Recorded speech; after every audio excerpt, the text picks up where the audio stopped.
Hello and welcome to the channel. Today I wanted to take a little bit of time and have a discussion on how to care for and clean our silencers. I thought it'd be a good time since January was the first month where they have done away with the $200 fee on the tax stamp. So I believe we're going to have a lot more first-time silencer owners. And I thought it'd be good just to go over a lot of this information. Like a lot of this is not going to be in-depth how-to. It's just going to be really, we're going to discuss some methodology, a few methods, and some products along the way that will make life a little easier for us and give us a better service life out of our silencers. So with that being said, guys, none of this is, like I say, to be taken as absolute. Like any information, trust but confirm. Do your own due diligence. This is my opinion, and I am not saying this is the only way to do these things, or even this is the right way to do it. This is just a way, and this is the method I use, and it's worked for me. So, like always with information, take what works for you and what benefits you, and then discard the rest. All right, guys, with that, the first thing, when you go pick up your silencer, when you get home, you don't have to necessarily do it in this order, but make you a couple of notebooks. Get you a 3-ring binder with some of the little page protectors. And what this is going to be for, when you get your paperwork, put a copy in here, and then you have a copy in your 3-ring binder so you know you're good to go. Also, purchase you a little notebook and use this as your log book. So basically what you're going to do, get your silencer, and in the log book, write the date, write the manufacturer, write the model the name, serial number, and any attachments that may be on it, i.e. hub adapters or end caps.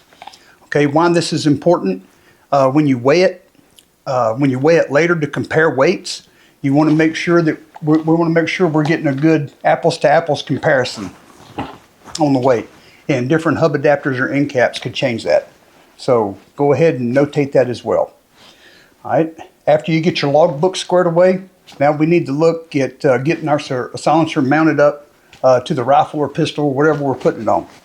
So whether it's going to be a direct thread, or you're going to need some sort of muzzle device in combination with some sort of hub adapter for your silencer.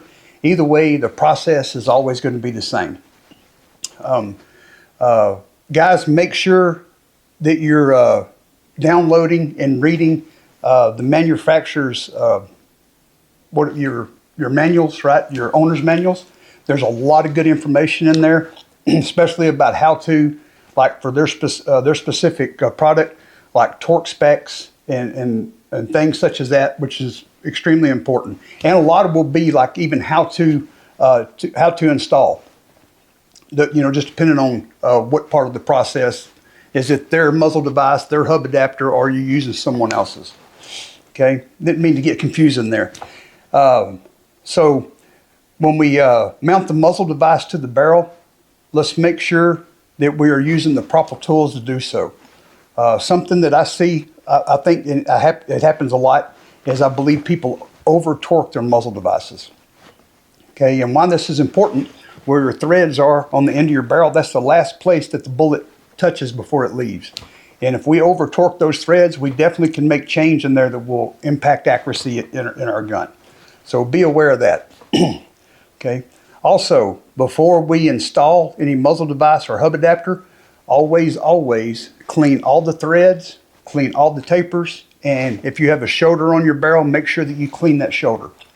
It does not take much contamination to throw one of these products a little bit out of alignment, and then our silencer is now not in line with the bore of the barrel, and that's, will give us a baffle strike. So we're doing this stuff right here to avoid having those days. Okay, because thinking about this, I've never spoke to anybody from any of these companies, but I would imagine that the vast majority of warranty claims for these companies are shooter induced, meaning that the shooter does something, it's neglect on their end that causes damage to the product. and I think they're just pretty good about fixing the things. But if we can eliminate that, that's going to save downtime and save possible damage to your firearm and damage to yourself. So just some simple checks and balances, and it will help us. It will help us. Might not totally eliminate it, but it would definitely lessen the chances greatly. Okay. So mounting the muzzle device. Again, like all things, let's make sure we are using the proper tools. A lot of times with ARs, you will see people use these jigs that it's only the receiver lugs, and you put pins through it, and you'll see people mount barrels and mount muzzle devices with these. Can you do it? Obviously you can. A lot of people do. Is it correct? No, it is not. And you need to get you some kind of reaction rod, mainly one that has a key that rides in the charging handle channel of the upper receiver. So you goes into the barrel extension itself, then you have that key in the charging handle channel. Now you can properly apply torque to the barrel nut and to the barrel threads, and pressure is being placed where it needs to be. All right, so again, proper tools, guys. Let's do our homework. Don't want to harp that enough. Is gaining the proper knowledge, and then using the proper tools. Thinking about professionals, having professional tools does not make you a professional. Okay, like having a race car does not make you a race car driver. But professionals are going to have professional tools, because professional tools allow them to do the professional job that they need to do. Okay, and I will digress on that. So we get the muzzle device mounted. Make sure that we're torquing it to the proper spec, like 1/2 by 28. You're going to see anywhere from 25 to 35. Like you just follow the manufacturer's recommendation, and then 5/8 by 24. You're going to see probably 35, like up to 45, something like that. But like I say, just be careful, and you're not over torquing your muzzle device. I can't stress that enough. Oh, and one thing, when we're when we're installing a muzzle device to a barrel, we never want to use a crush washer. Okay, that can put things out of alignment. We want to use shims, and there's a couple of different types here. You have like your standard shim pack, like a Surefire shim pack, and this is going to come with shims that are different thicknesses. And when we use these, if it's a muzzle device, it has to be timed, meaning that the muzzle device has to be on the barrel when it gets to its torque spec in a specific manner. Then you will use different thicknesses to get to where it needs to be, to where when you time that muzzle device, okay, you're at your torque spec. A much easier method, these work good, okay, but a much easier method are these AccuWashers. These things right here, you get a pack of them, and it comes with 20 different thicknesses. Now you're not going to get 20 uses out of it, because there's only going to be a few out of here selected, but you may get 3 or 4 uses. And if you'll keep a couple of packs of these down the road, you will get more uses out of them. Okay, but I highly recommend the AccuWashers, guys. Okay, so we get the muzzle device on, we get the hub adapter properly torqued to the silencer. Now we're going to mount the silencer to the muzzle device. Okay, here's what I would recommend. Get you some like food grade high tip anti-seize with no copper in it. This stuff is white. You can get this off Amazon. It's like $14 for this tube. I know, what is it? Griffin Armament sells like a little vial of this stuff for like $10. And if that's all you need, that would be great. But I sourced it, and this is the same thing you're using. And this stuff works amazing. Okay, and what I do with it is I put just a little bit goes a long way on all the threads and tapers. So on the muzzle device and on the silencer. Smear just a fine coat on your threads and tapers.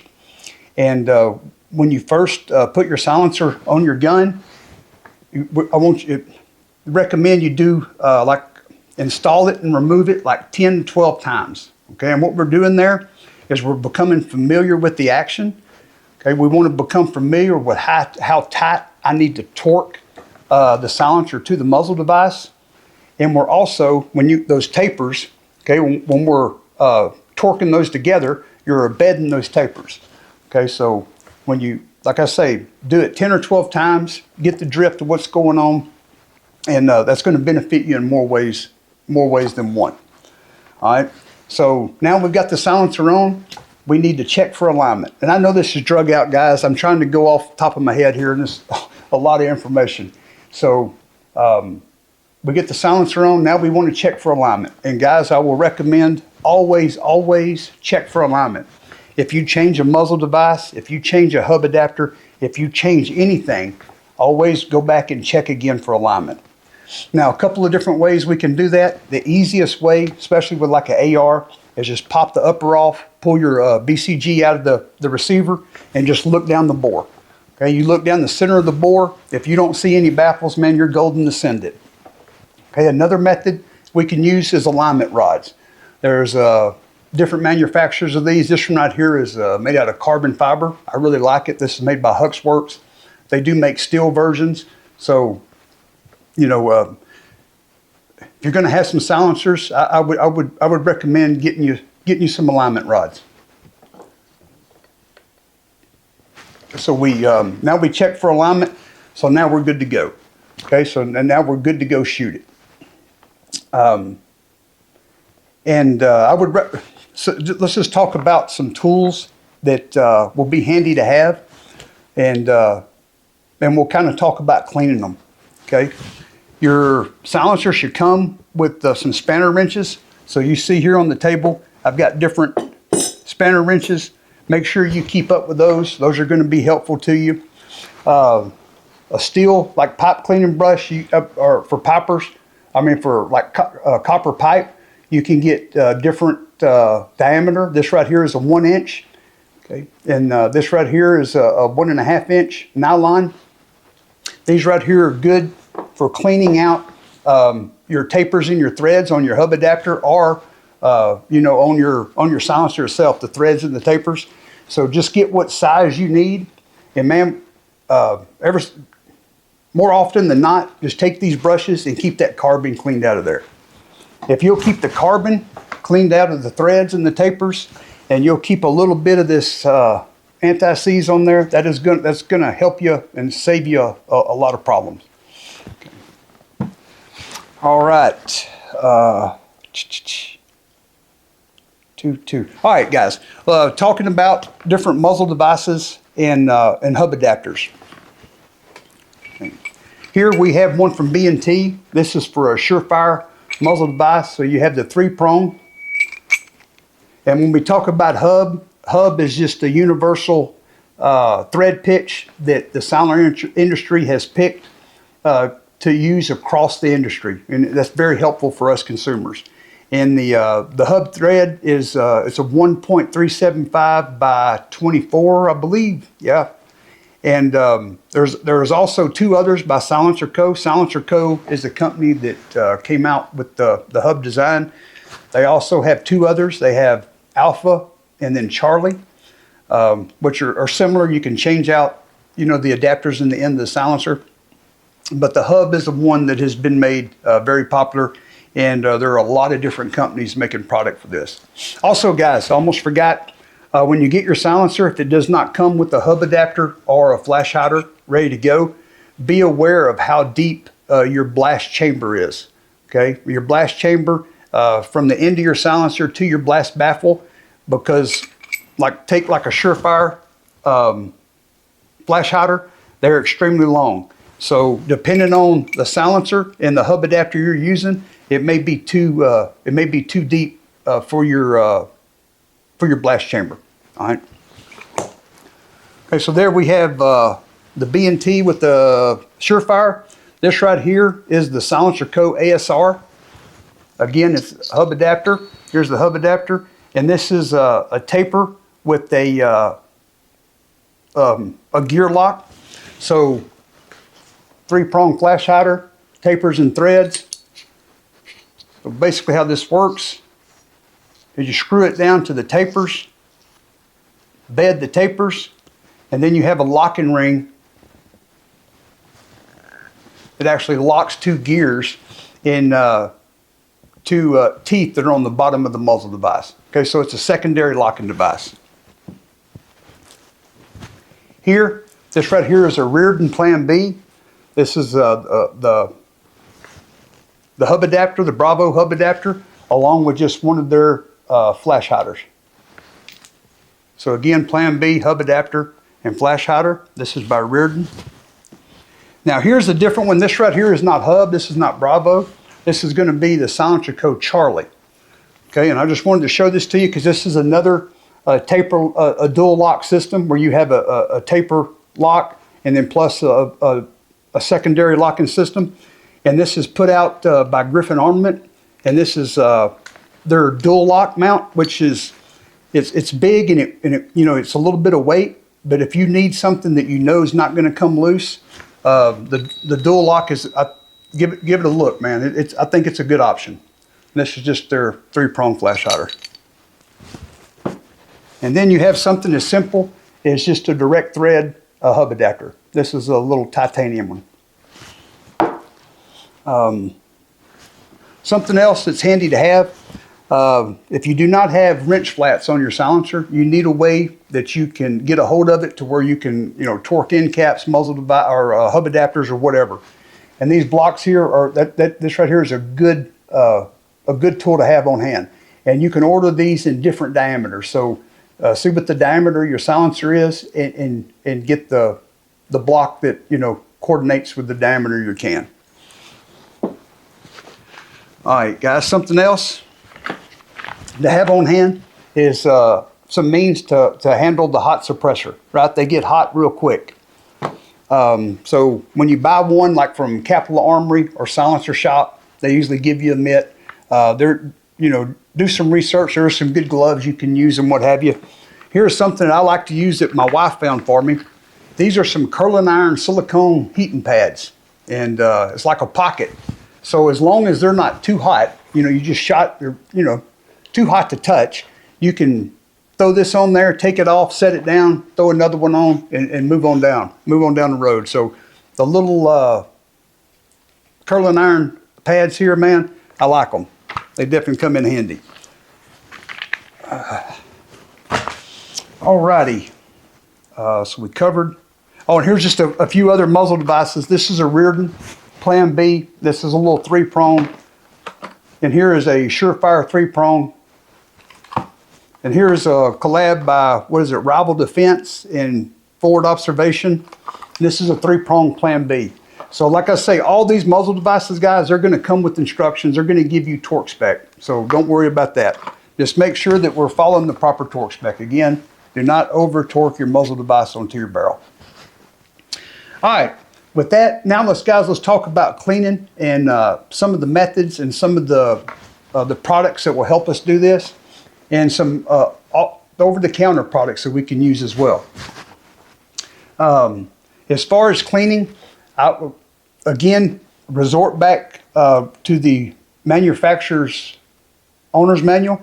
A lot of companies will give you a maintenance schedule, and I would recommend following that maintenance schedule. So if they do not give you a maintenance schedule, that's the reason we weigh it.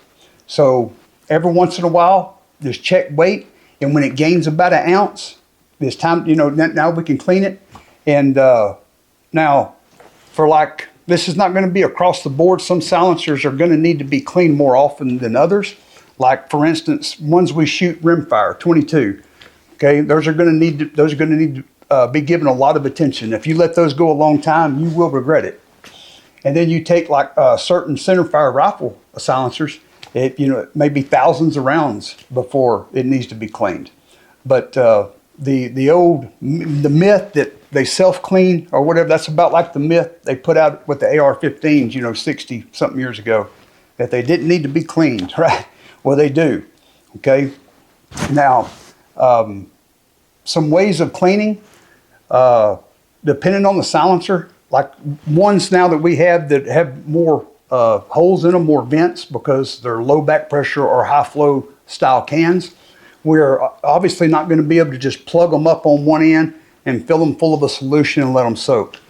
Okay, still, if for a traditional style silencers, that is still an option. There is a, let me find it here.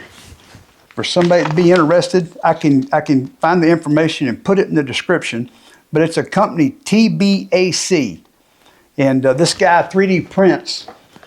He 3D prints a little stand, and then different, whether it's a hub, 1/2x28, whatever, and you screw a funnel into your silencer, and then you can put it in that stand, and that funnel has like a bib on it that goes off and over the silencer. So when you pour like the CLR into the silencer to let it soak, and it comes out of the top, it doesn't run down the silencer, you know, possibly destroying your finish, which we'll talk about. That's one of the possibilities with CLR.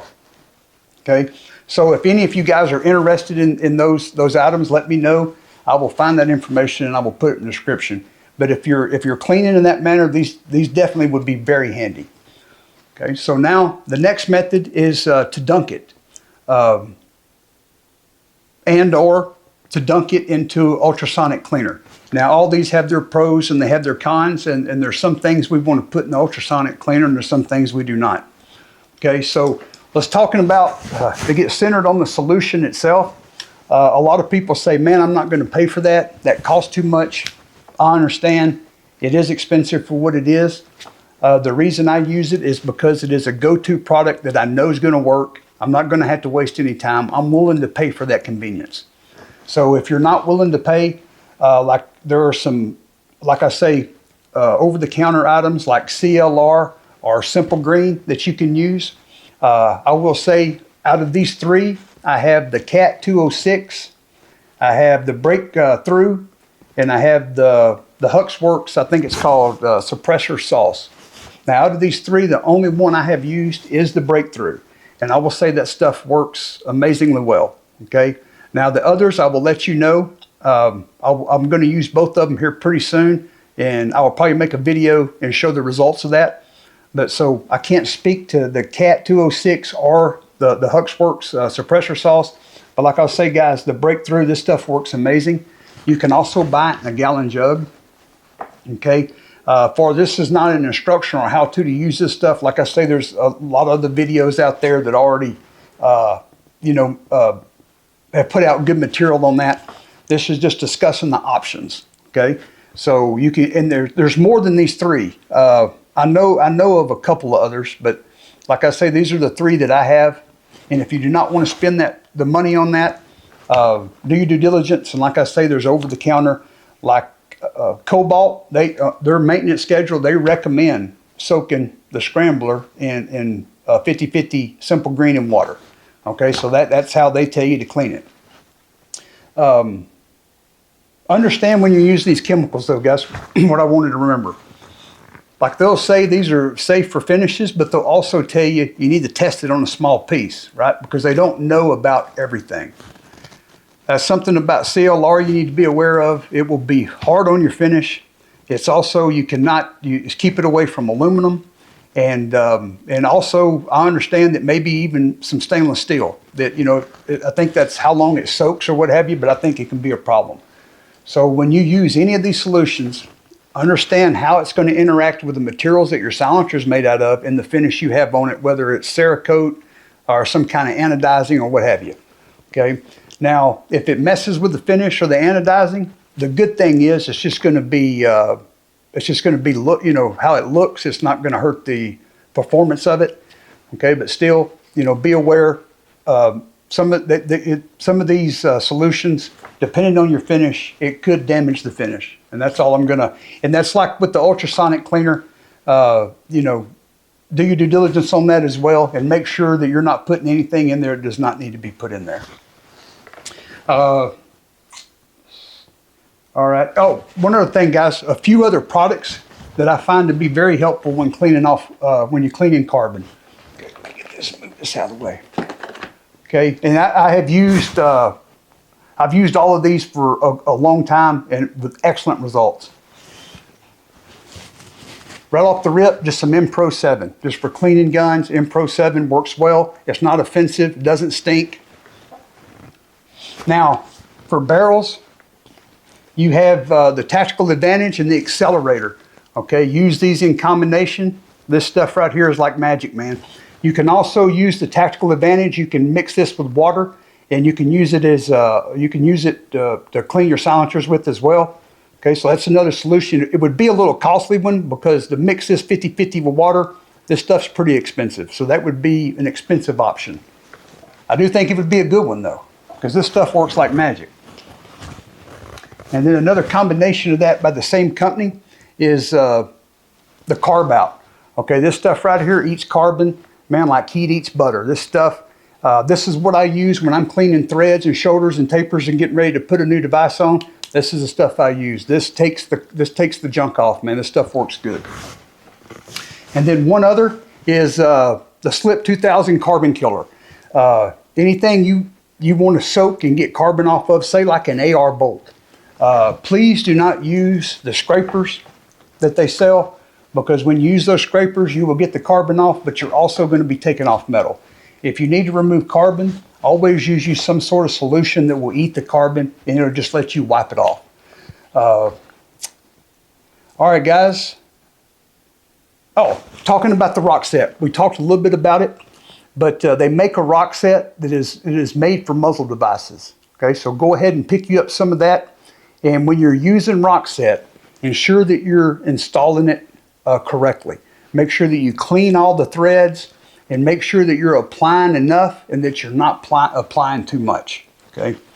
And on the food grade anti-seize, guys, if anybody's interested in this, let me know, and I will find the link and I will put it in the description. But this stuff right here will last you. I mean, I've had this tube for a long time, and I shoot a bunch of silencers, and this stuff. And when you keep this on your tapers and threads, I promise you, it's going to pay you dividends. You're going to be glad you did it. And all right, guys, I'm sorry I was so all over the place. That was just a lot of information, and I was wanting to make sure that I covered everything. I'm sure I left some things out, and like I say, this was not meant to be like an in-depth on like how to do certain things. I just wanted to cover a lot of the areas. Let's think about coming up with a system where we keep our paperwork and we keep up with our silencers. We keep up, with a rough round count.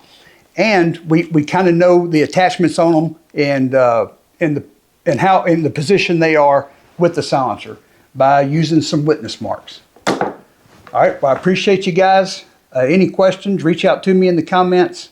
And again, remember, love your enemies, but keep your guns oiled.